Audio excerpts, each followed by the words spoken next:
अलगे अलगे वेद बा अलगे अलगे परमात्मा वेदियो भैया मना डाले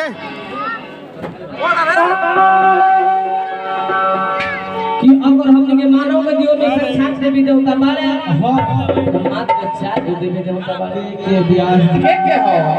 पहिल का देवता माई जे अपना गोड़ को 9 महीना ढोवेली हर एक दुख दर्द के सहन करेली और दूसर का देवता बाबूजी जे अंगुली पकड़ के चलने के सिखावेले और तीसर का देवता गुरुजी जे अंधकार से अपने के प्रकाश की तरफ ले जाले ज्ञान के दीप जलावेले और चौथा देवता अतिथि देव भव अतिथि देव भव लेकिन केहू केहू के कुफुत भव हो जाले ये कहां से चलेगा सब बात जैसे प्रेम जी के बात वो के देख लेवली अतिथि लोग तो चाहे कुफुत जाने का ना हुआ कोई सही आदत पड़ल बा उसे ना माइंड करे तो लेकिन आई काहे कि चार वेद 6 7 18 पुराण 12 19 हां इस सब में उत्तम ले हर साम वेद के और साम वेद के मालिक है मां साथ से हां मां सरस्वती हां वो माई के बचन से नाम होई काहे कि वही माई के कृपा से कोई नाल बजावेला और वही माई के कृपा से कोई ढाल बजावेला वही माई की कृपा से कोई बेंजो के तार बजावेला आ वही माई की कृपा बने है लेकिन वहां घूम के गांव का ढाल बजावेला ऐसे सर्वप्रथम माता रानी की वंदना से मंगल हो हमारे आदरणीय पूजनीय माननीय वंदनीय धर्म में अनुरागी श्री आसुमन यादव जी के सुपुत्र अमरलाल यादव जी तमाम परिवार के साथ आगे पहुंचे बने माई के दरबार में जाके माई के शरण में लोए लगो बनी वो बोली के हे माई आज बहुत दिनों के लोग पूजा या सेवा करो आज जरूरत पड़ गई है माई आज रूरा प्रयोग में आवे के बाद आया घर में योग के सफल बनावे के बाद कहले माई से कहले किया देवी सर्वभूतेषु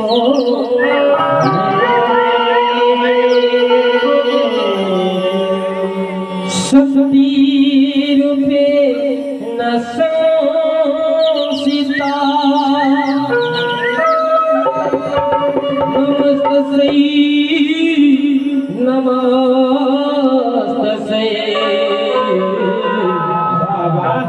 नमस्तस्यै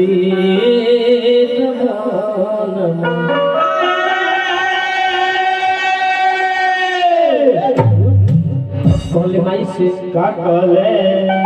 कि जननी हो जननी तू हो जगत के सुनले बानी महिमा या थारी जग जननी हो ahoi naiya maat dharve are fasal pa more mai ho भैया बन के पार करे जब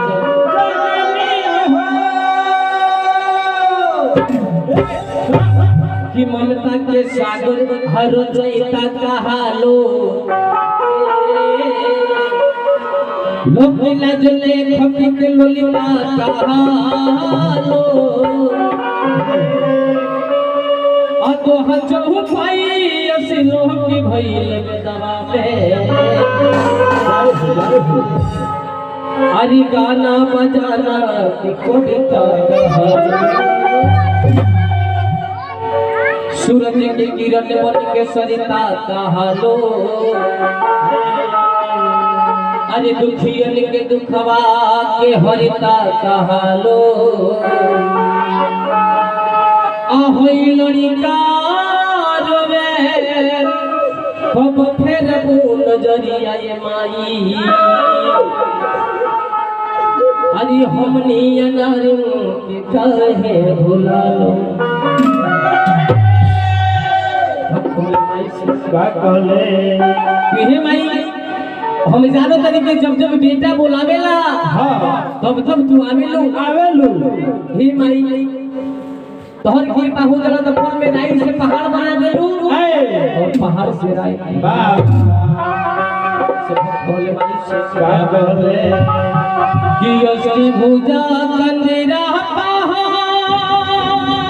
माई हदी पैरिन के छछिया दी हलो मारी हदी ब्याह के दी पिता जलावेलू ये माई आज तू ही मरेलो हंसवा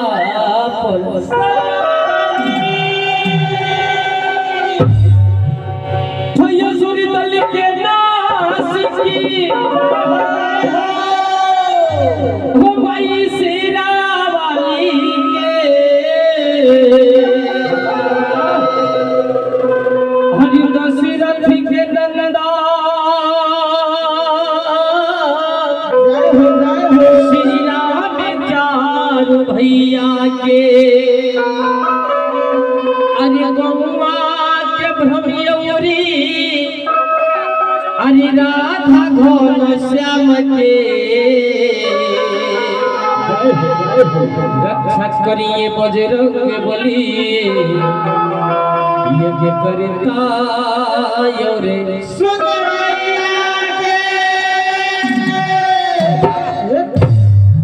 कहले माई से का कहले हे माई आज जरूरत लागल बा हां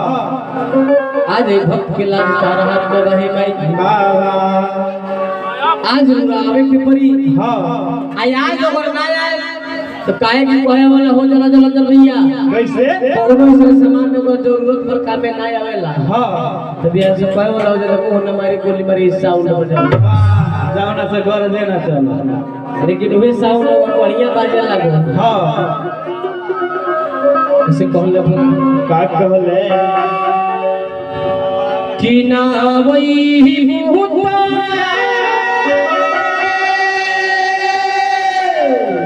अरे ढेरी बोला ये भी नहीं अरे होई ना हमें कहल जपला के मारी देवी गोली अरे भक्ति के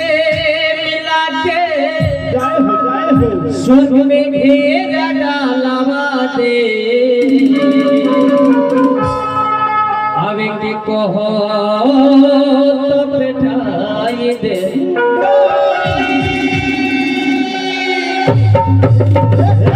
कहले माई से का कहले जी आवे के कहो तो बैठाई दी डोली हां फिर डोली भेजे करे बाबू वाह वाह कहले माई से का कहले कि मथवा झुकवले बानी अरे माई तहरा पाँव में अरे मथवा झुकवनी ये माई आके तहरा पाँव में अगर सुन देखा तो ये आके मोर गाँव में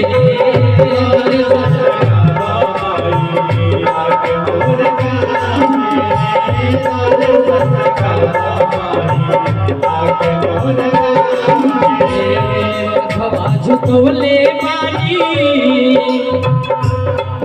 हे माई हे मैया हे माई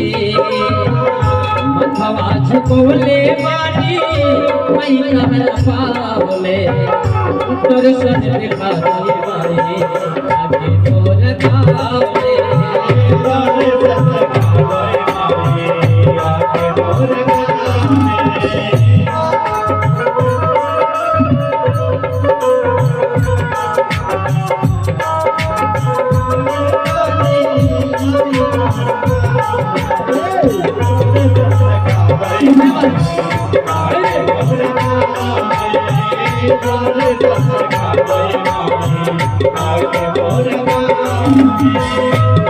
बोले बोले भाई से कि हे भाई का कहले जान समार रहल रहसु उनका में कौन हां याद के बेटा के लाग रहसु वाह यही हम कलयुग के बाद भी खावे बोल में आके दर्शन देखो हां बोले का कहले कोमल गुणवा बोले रहसु होली जन में तोरी सोने देखलु ये माई आवे हो मन में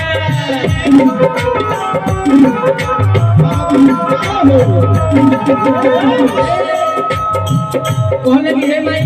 का कहले शिरुवास के राजा रहले राजा मनन सिंह बड़ा अभिमान खोल के रखेगा भक्त रहसु के मान के कहले कि रहसु आज बोलावा तो न माता रानी के आज तक के महिमा कैसे से एक कतरा से चावल खातारी का कहले कोमल गुणवा कवलु ये रहसु होली जन में तोरी सोने देखलु ये माई आवे हो मन में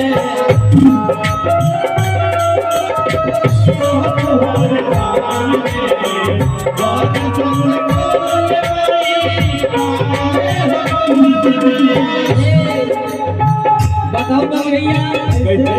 बरोबर प्रेम के पाले पड़ के प्रभु का नियम बदलते देखा अपना मान चले चले जाए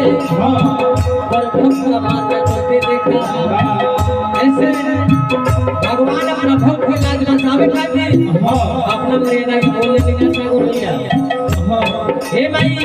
ओ मेरा याद के भक्त रहसु के लाज को समझो मस्तक बात के कमल से बोलो कोमल गुणवा कवलु ये रहसु होली जन में तोरी सोने देखलु ये माई आवे हो मन में रहसु के रखलु ये माई ए माई ए माई रहसु के रखलु हरि नाम अतला छावे तोरे सोने देखा भाई तोरे खाला तोरे सोने देखा भाई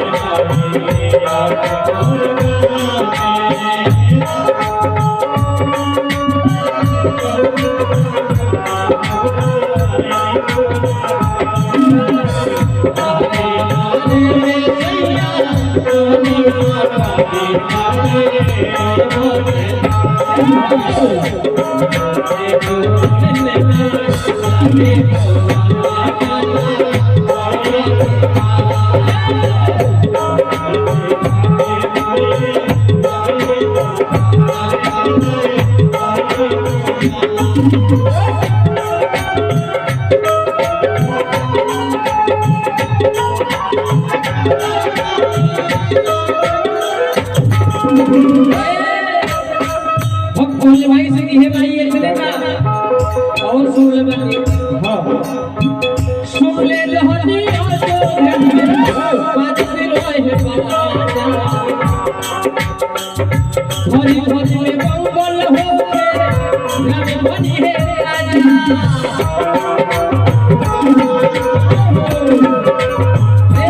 कहले बन के भाई का कहले सुन ले बनी कि अयोध्या में बाजा है बाजा खाएला यार राम ये अयोध्या के राजा बोली है खाएला सब कोई मिठाई खाएला मिठाई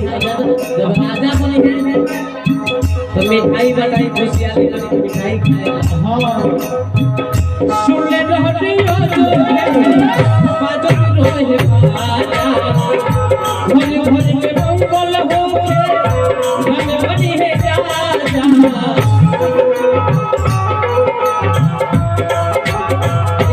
लेकिन हे भाई अयोध्या के राजा अगर प्रभु श्री रामचंद्र जी बन गए थे तो बहुत ऋषि महर्षि लोग कोई सही अल्पत्र में रहे तो कोई सारा देवता लोग विचार करे मिल के विचार कर लो तो अगर भाई तू ही हो विचार के मंत्र के कोट को बैठल लू के कोई उल्टा सीधा पढ़ा के राम के वनवास करे लू हे भाई लोग कहे लगे राम के वनवास करा दे लेकिन कोई उसको कर लेना भगवान राम के वनवास होने में कोई कारण है भैया हाँ ऐसे समय बड़ा कम बा हाँ और जाए के बड़ी बरबा का कहले सुन ले कहानी ओ बाजते रहे मन भरे में मंगल हो हमें बने है राजा सबके पानी करे लो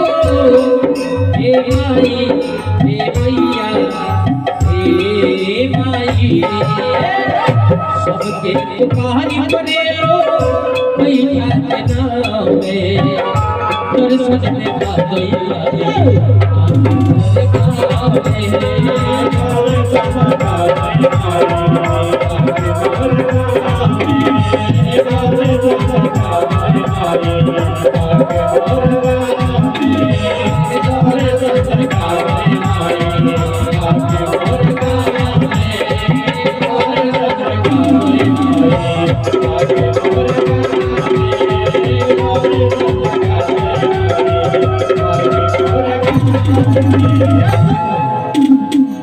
प्रेम से बोलिए वीरा वाली मैया की शेरा वाली मैया की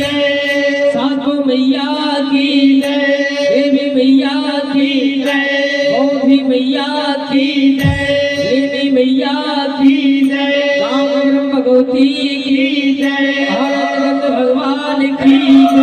शंकरी भगवान की बजरंग बली की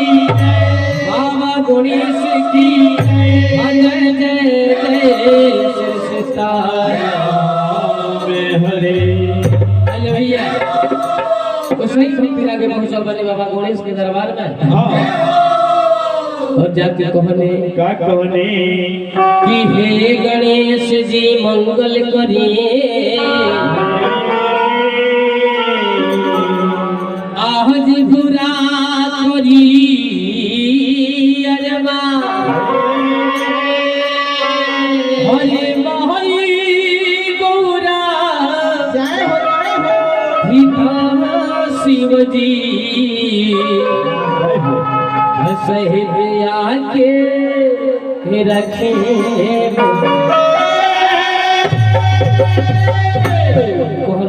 का कहले कि विघ्न विनायक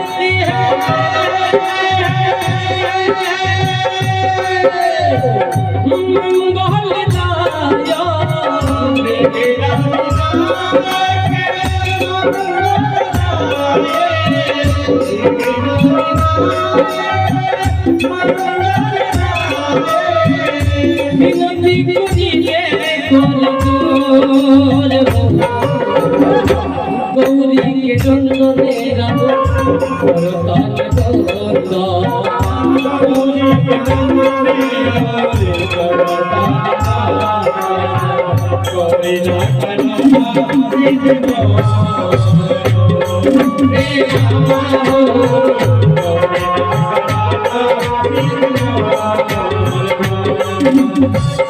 विघ्न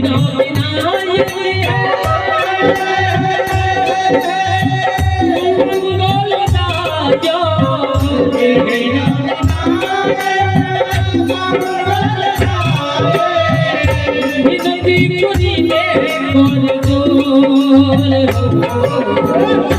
गौरी के रंग मेरा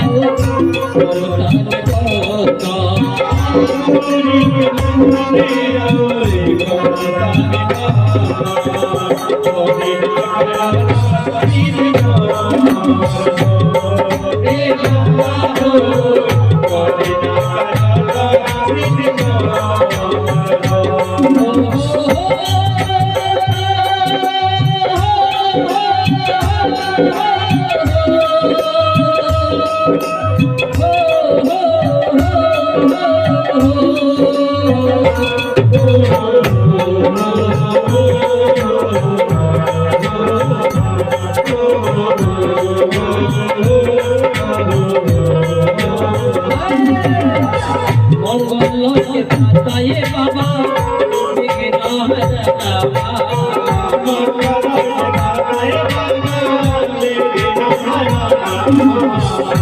मुझे लाचो रनिया ये बाबा सुगरो जबावा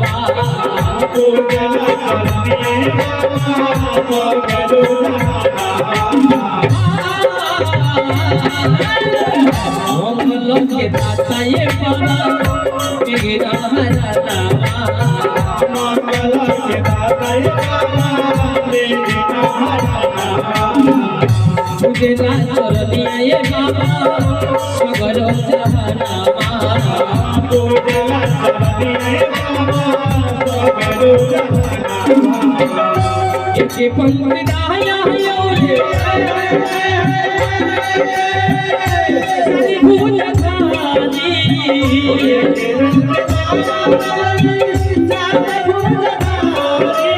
जगवाते हो जयकार हो गौरी के नंदेरा रोताल बोलो गौरी के नंदेरा रोताल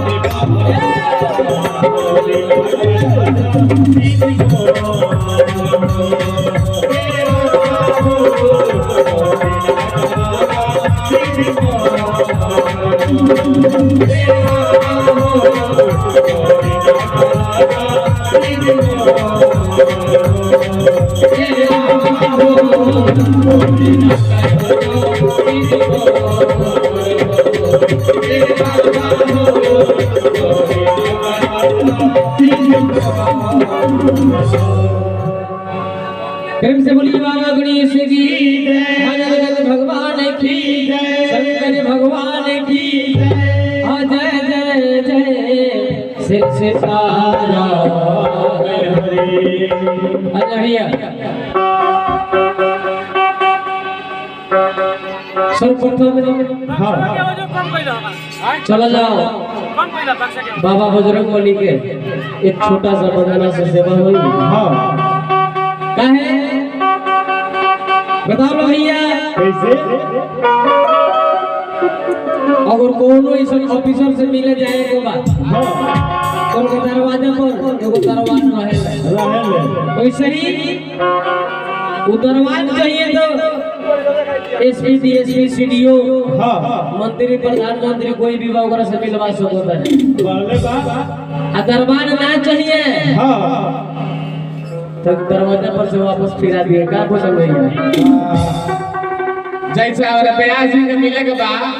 तो तू आदमी बाल हो तीन आदमी ये लोग सब मिल हम तो काम हो काम से वैसे ही हनुमान जी बैकुंठ के मेन दरवाजे पर वहां को पहरा देला वाले परमात्मा कोई भी भक्त जाने सर्वप्रथम बैकुंठ के मेन दरवाजे पर हनुमान जी से मुलाकात होला कहीं नहीं कहने और लोग कहते हैं हम पहले भी ऐसे करते कि ना शरीर में थोड़ा कष्ट हो गइल बा तने प्रभु से दर्शन हुई तो कुछ एक कष्ट के बारे में वहां से कह लेता औषधि उपचार बताओ चाहे कहीं नहीं हनुमान जी गए राम रसायन तुम्हारे पास सदा रहो रघुपति के दासा ये बात देखे जानकारी अपने कोई जैसे हो के तुम तकलीफ के निवारण कर ले और भेजा दे वैसे ही कोई भक्त जाके सोचल पहले भी सरकार देखी नहीं सो साटा ना चलो तो रेडी नहीं खे बाजल साउंड तनी गरीबी छा देलबा थोड़ा धन संपत्ति के जरूरी है परमात्मा से दर्शन हुई कहे लगे एतना कष्ट होला का जरूरी बा ये बात रो मालूम नहीं है कि अष्ट सिद्धि नवनिधि के दाता असवर दिन जानकी माता तेरा ताजुब में मैया हमरे के वरदान देला बड़ी पहले के कोनो जरूरी नहीं है लेकिन वही में कोई भक्त जाने कहले के सरकार सब कुछ भरल बा हां तनी परमात्मा के चरण दर्शन खातिर मन ललाहित बा राउर कृपा हुई तो तेरी जाके परमात्मा से मिल लेते हां आदर के साथ हनुमान जी लेके जाने हां और परमात्मा से मिलवावे ले कैसे आए हमारे भक्त परम आदरणीय पूजनीय माननीय वंदनीय हर अनुरागी श्री अमरलाल यादव जी जाके बजरंगबली के दरबार में पहुंचनी और कहने की बात हिलन का लोटा लालेला जाए हो हमारे परम आदरणीय पूजनीय माननीय वंदनीय हर अनुरागी श्री अमरलाल यादव जी जाके हनुमान जी के दरबार में पहुंचल बने और कहने के बाबा का कहनी मन में लालसा बन लेके हमारा कुछ के जानकारी नहीं के सरकार के कैसे राउर पूजा पाठ हुई हम अनजान बने मूर्ख बने ऐसे हमरा हर कमी के वो क्षमा कोई ले लेकिन दिल में श्रद्धा बात कहले का कहले खिलल कालो मोटा लालेला अभार भोखले बानी अल्लाह लाले लोडुआ मंगते हमी रखले बानी अरे लाले लाले लोडुआ मंगते हमी रखले बानी हल्का लोग लाले लाला भोखले बानी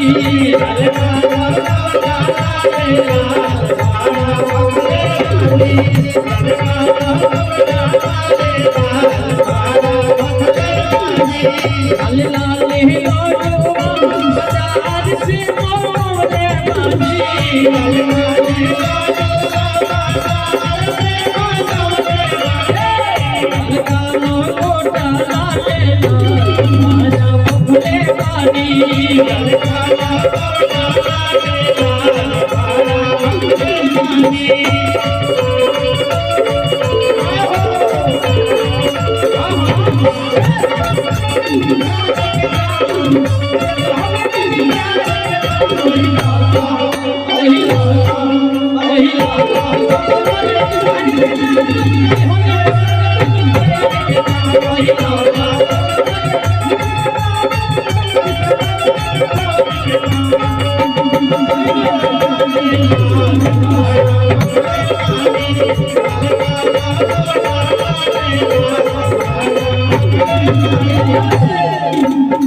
शिवजी के अंश रूप रे अवतारी पवन देव पिता हुए अंजना महतारी ऐसे कहा राउर भाई अंजना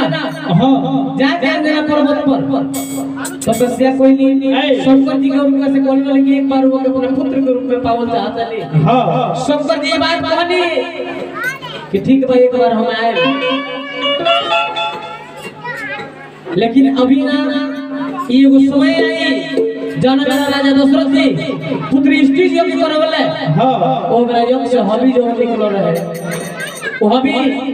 ऋषि लोग कहलन कि सरकार ले जाकर वो अपना तीनों रानी लोग बराबर बराबर तो बांट वो मेरा हबी जाओ ना मेरा बांटत रहनी उस समय में वो सिलका आइली बात तो बहुत बा चिलोरी अमरली सब बेटा ले जाके मेरा के हां आचल में गिरोली आवे कोई ओ मेरा के बात हो ऐसे ऐसे कर कहानी तो ढेर में समय बड़ा कम बा हां और जाए तो बड़ा दूर बा बढ़ले बा हां ऐसे पूरा शिव जी के अवतारी हुई है सरकार। हाँ भक्त कहले का कहले कि शिव जी की उंगली से हुई उसने अवतारी बहुत पीला होके अंगन मातारी।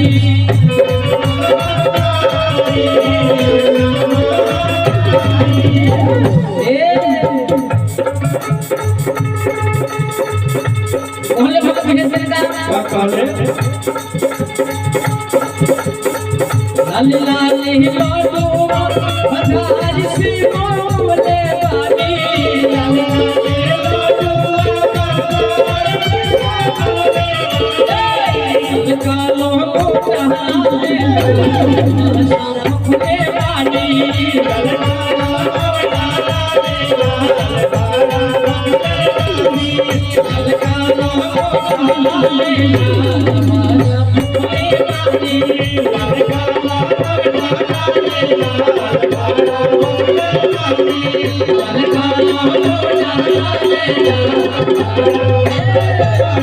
पैसा ले लिए व्यासी बोलिए बजरंग बली की हनुमान भगवान की शंकर भगवान की जय हो आइए आइए ये बजरंग बली खुश हो के हाँ विश्राम का निवासी राहुल यादव जी हाँ भगवान श्री कृष्ण के स्वरूप बालक जय हो भगवान की तरफ से ये 9 नंबर का आशीर्वाद आइल बा यानी कि बजरंग बली के दरबार में हाजिरी लागो और बबुआ की तरफ से